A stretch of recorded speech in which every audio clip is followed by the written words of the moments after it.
Hello, this is Mr. Keppel, and this is PHYZR number 17, Sound and Light.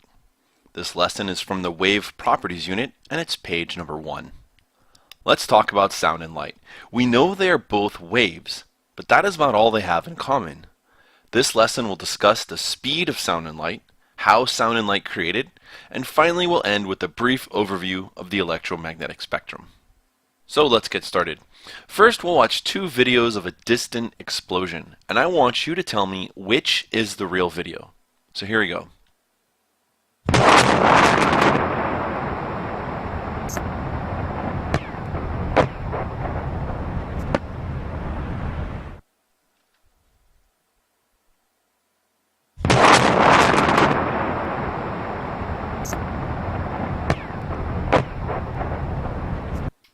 I want to know which video is the real video. And remember to justify your answer.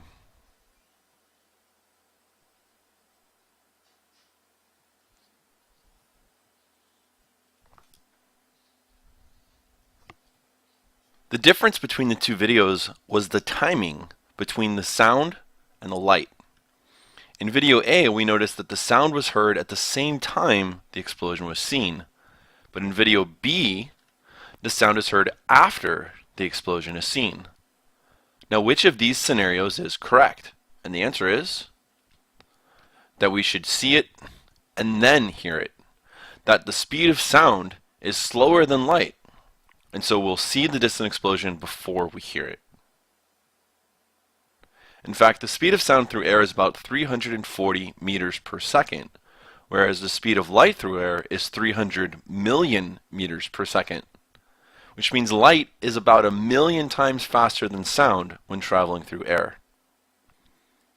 So the light from the explosion is seen almost instantaneously, whereas it takes a bit of time for that explosion sound to travel that distance to reach us. Let's watch that video of the explosion one more time, and this time I want you to watch the ground, watch the dirt as the sound approaches us.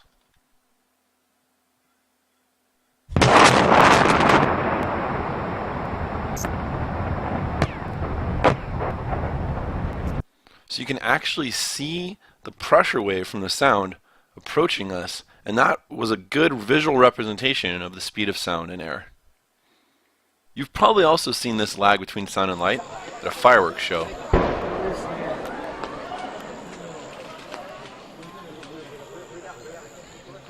You see the explosion, and then you hear it.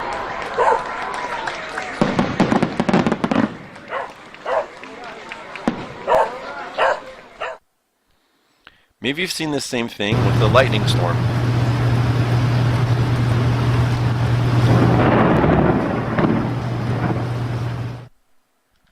So what exactly is sound? To answer that, let's take a look at this video of two speakers that are currently playing song. We notice the speakers are vibrating up and down, and this vibration is what produces the sound. So imagine you have a tube filled with air molecules. These dots, these circles, represent each molecule of air inside this tube. On the left-hand side, we have our speaker oscillating horizontally, left and right. Notice that as the speaker pushes to the right, it creates a compression of the air molecules, and the energy of this compression is then carried down and transferred by collisions of these molecules all the way down to the other end of the tube. And this is a sound wave.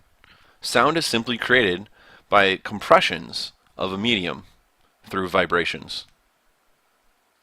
In this animation, we notice that the air molecules, which is the medium of the sound wave, is oscillating horizontally, and the wave is propagating horizontally. And as you know, when the direction of oscillation of the medium is parallel to the direction of wave propagation, we have a longitudinal wave. So to summarize all of this, we say that sound is a longitudinal wave created by the vibrations of a medium.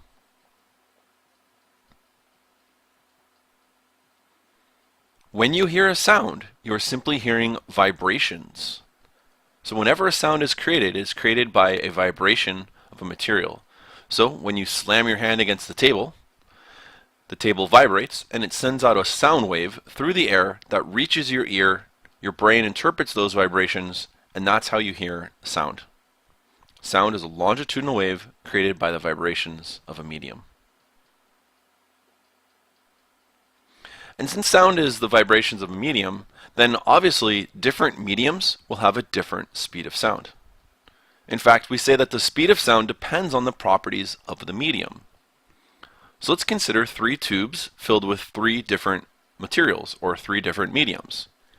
The tube on the top is filled with air, the one in the middle with water, and the one on the bottom with steel. Well, remember, air, the molecules are quite spread out. In water, they're a little bit closer together, but not as close together as they are in steel. Let's make a sound wave travel from left to right down each of these materials.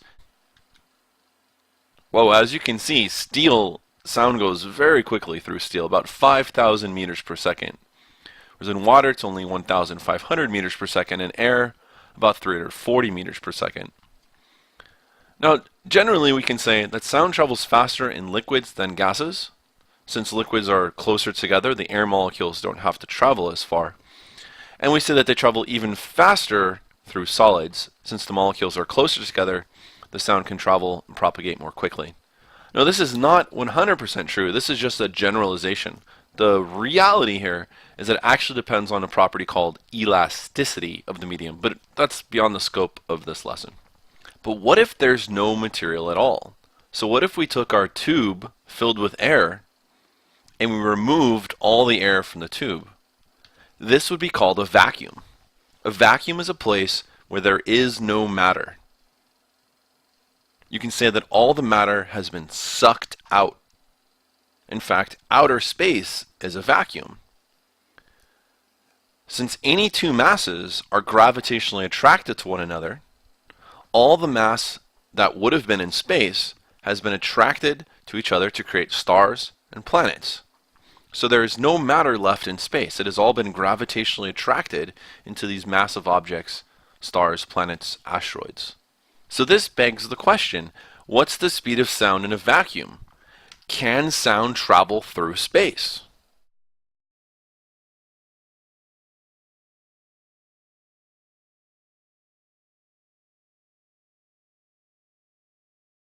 I love watching science fiction movies, but this is one thing they always screw up. Sound cannot travel through space. Sound requires the vibrations of a medium. And since space is a vacuum, there's nothing to vibrate. There's no sound in space. You need a material to vibrate to carry this energy of the wave across the distance. And in space, there's nothing to carry the sound. So sound cannot travel through space. A couple of years ago, there was this really funny Denny's ad that aired during the Super Bowl. And I want to show that ad to you guys because I really appreciated one scene from it. So see if you can pick out which scene that I really appreciated from this ad.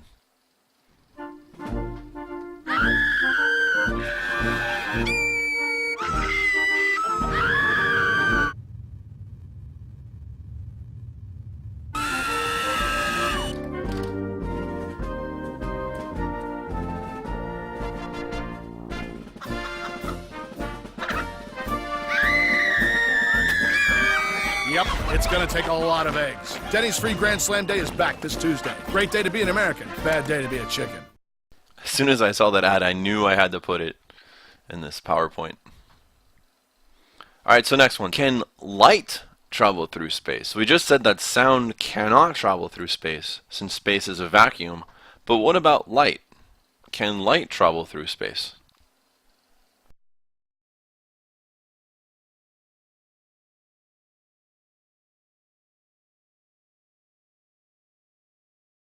The answer to this question is fairly obvious because we can see the sun. So light can travel through space. If not, we wouldn't be able to see the sun. If light is indeed a wave, then how can it travel through a vacuum? I thought a wave requires a medium to travel through. So this is quite an interesting problem. And for many scientists, the solution was that there must be an invisible medium spread out across all of space that carries light. And scientists called this the luminiferous ether. Luminiferous referring to light, and ether, this mysterious medium that light can travel through. And realize that the reason that scientists proposed the existence of the ether was because they knew that light was a wave. Experiments had proven that light was a wave, and all waves require medium. So there must be this ether in space. Otherwise, light wouldn't be able to reach us from the sun. As scientists, our goal now is to verify this hypothesis of the luminiferous ether. The effects of the ether should be observable here on Earth. Since the Earth is orbiting around the sun, in its motion around the sun, the Earth will pass through the ether. And this should create a wind, much like when you're in a car and you're traveling through the air, you can stick your hand out the car window and you can feel the wind. We here on Earth should be able to feel the wind as the Earth moves through the luminiferous ether. And the two scientists who proposed this experiment to measure the ether, their names were Michelson and Morley, and this is the experimental apparatus that they used to try to detect the ether. This experiment was done in 1887. It's a pretty famous experiment in physics, if not one of the most famous experiments. Here's the basic setup for their experiment. They know that the ether will be blowing in one direction, so let's just say it's blowing in the upward direction. If we send a light beam and split it into two perpendicular paths, then the vertical path will be affected by the ether wind, and it should slow down, and when we combine them back together again, the vertical path, the red one, should be slightly delayed from the path that wasn't going into the ether. We should be able to measure that delay, and from that measurement, we can infer the properties of the ether. Here are their experimental findings. When they sent out the beam of light, and they split it into the two perpendicular paths, and then brought these two paths of light back together, they found that there was no difference between the two paths. They did this experiment thousands of times from many different rotational configurations, and every single time there was no difference between the two beams of light arriving at the detector. They always arrived at precisely the same moment. So what does this tell us? In their failure to detect what everybody assumed was real, they actually showed that the ether is not real, that the ether does not exist. If the ether did exist, they should have been able to detect it with this experiment.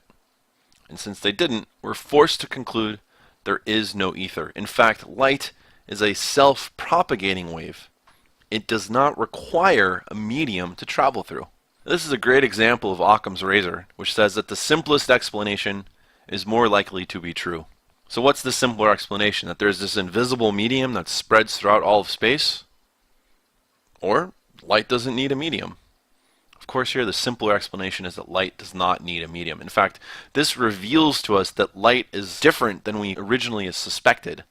In fact, perhaps light isn't even actually a wave at all. Maybe there's something else going on here. And many physicists believe that this experiment, the Michelson Morley experiment, was basically the birth of modern physics. This was the end of classical physics and the beginning of modern physics. So now that we know that light does not require a medium, then what exactly is light? Well, it turns out that light is an electromagnetic wave. And here you have an animation of this. Essentially, light is made of two components. It's created by an oscillating electric field and an oscillating magnetic field. And these two fields work together to push or to propagate the wave forward. Notice that the magnetic field is the B, that's the blue arrow here in this animation, and it's oscillating in the X direction, so horizontally. The electric field is oscillating in the Z direction, up and down, and the wave itself is propagating in the Y direction, which is coming outward to the right of this animation. So both the electric and the magnetic field are perpendicular to the direction of propagation, which means that electromagnetic waves are transverse waves. Now, how do you make an electromagnetic wave? Turns out that electromagnetic waves are created by the vibrations of charged particles. Now, at this point in your education in high school, you should know two charged particles: the proton, positive charge, and the electron, which has a negative charge. There are many other types of charged particles, but right now these are the two that you're probably most familiar with. To create an electromagnetic wave, We simply need to jiggle a charged particle to make it vibrate. So for instance, let's jiggle this proton. It creates an electromagnetic wave. The energy of that electromagnetic wave is based upon the frequency of the vibration of the particle. The more energetic the wave is, means the more quickly the particle was oscillating or vibrating. What's really interesting about this is that every object is made of atoms. Atoms are made of charged particles. The atoms in an object vibrate according to the temperature of the object.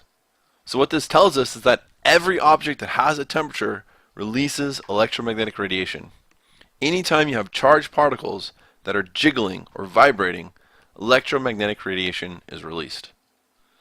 So in this picture, you can actually see human beings releasing electromagnetic radiation, which is at too low of an energy for our eyes to detect it. So every object is actually glowing if you look at the right frequency of light. We know that different frequencies of oscillation of charged particles produce different types of electromagnetic waves of different energy levels. However, regardless of what type of electromagnetic wave you have, all electromagnetic waves travel at the same speed in a vacuum. And that speed is the speed of light. C, which is celeritas, it's a Latin word for swiftness. That's the symbol for the speed of light. So C is 299,792,458 meters per second, or about 300 million meters per second. Remember, the speed of sound in air was only 340 meters per second. Light is almost 1,000,000 times faster than sound. Typically, we round off C to 3 times 10 to the 8th meters per second, 300 million meters per second. And this is the way you're going to want to remember the speed of light, unless, of course, you want to be awesome and remember 299,792,458. If you know it, that's great. Let's refer back to the wave speed formula, which says wave speed equals wavelength times frequency. Since all electromagnetic waves have the same speed, we can change V to C. And now we see that the only difference between electromagnetic waves is the wavelength and the frequency, since the speed must stay the same. So essentially, we just classify based on the wavelength as a different type of wave. So if it has a really, really long wavelength, we'll call that a radio wave. And if it has an extremely short wavelength, we call that a gamma ray. But basically, they're all the same phenomenon. They're electromagnetic waves. They're just different wavelengths of electromagnetic waves. When we look at all the different wavelengths of all the different electromagnetic waves, we call this the electromagnetic spectrum. The electromagnetic spectrum is radio waves, microwaves, infrared, visible light, ultraviolet, X-rays, gamma rays. Those are all the different wavelengths of electromagnetic waves that are possible. This is a cool graphic that I pulled off Wikipedia. It shows us all the different types of electromagnetic waves, whether or not they penetrate the Earth's atmosphere. It also gives a visual of the size of each wave, as well as the color or the frequency of each wave. Notice the rainbow in the center here is centered on visible light because that's the only light that we can see. The colors that our brain sees are from visible light. And at the bottom we see the temperature of bodies that emit these wavelengths. The human body temperature, which is around 100 Kelvin there, if you go up from there, is infrared. And then the sun, which is around 10,000 Kelvin, you go up from there and that's visible. Remember, the hotter something is, the faster the molecules vibrate, and so the electromagnetic wave will be of a higher frequency. So hot objects tend to release high energy electromagnetic radiation, and cold objects release low energy electromagnetic radiation. And the energy is directly proportional to the frequency of the electromagnetic wave. And the spectrum is RMI-VUXG. R stands for radio waves. And radio waves are any electromagnetic wave with a wavelength greater than about a centimeter, or 10 to the negative 2 meters. So anything bigger than a centimeter, we call that a radio wave. Radio waves can in fact be the size of the entire planet Earth, or the size of the universe.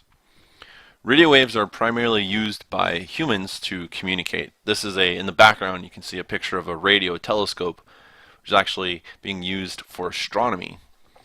Next up we have M for microwaves. Microwaves are used for cell phones. They're used in Wi-Fi, They're used in all sorts of places. They're also used to cook your food.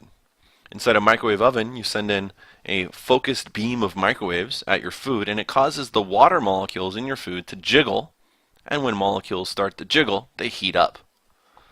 A lot of students ask, are microwave ovens dangerous? And the answer is no, they're not, because they have this shielding here, and this creates what's called a Faraday cage, which prevents the microwave radiation from escaping. However, some microwaves do escape, but realize that microwaves are very low energy, and they can't cause any damage to you.